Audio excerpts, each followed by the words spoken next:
So now we'll go ahead and finish wiring up the power supply.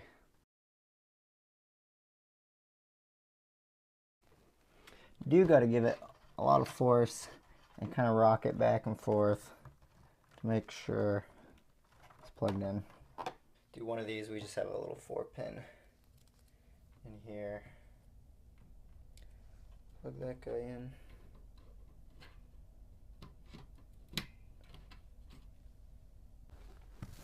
So actually, this PCI Express cable, it also needs to go through,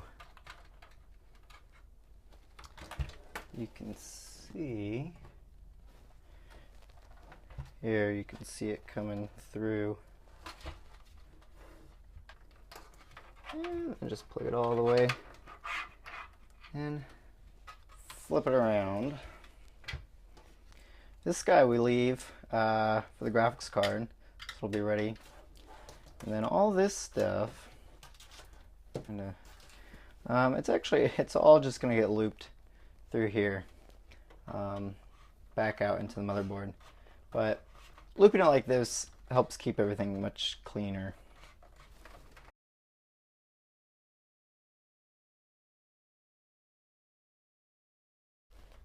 And so you can see they're all out here where we can use them.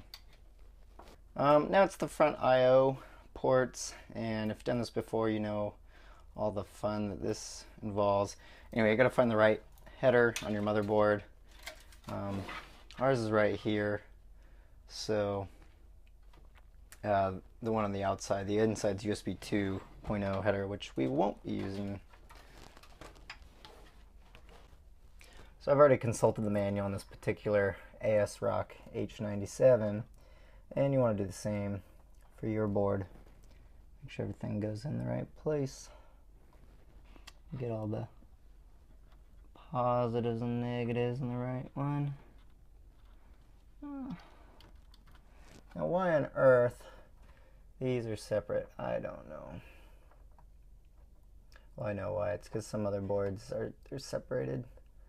It's a 3-pin, but it's just unnecessary because nobody does that.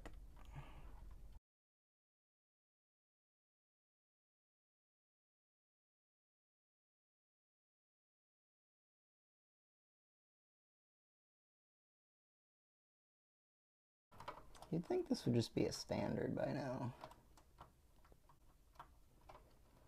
I know Asus motherboards come with those cool adapters.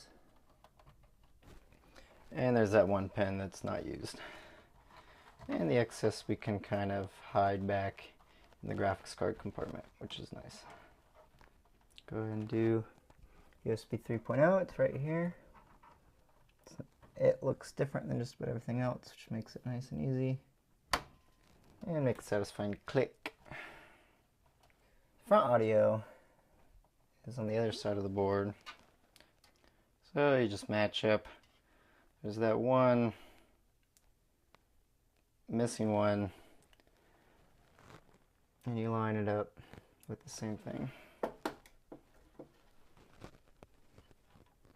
You kind of check, make sure it's plugged in. All those guys are in. And then just tuck away the excess cabling.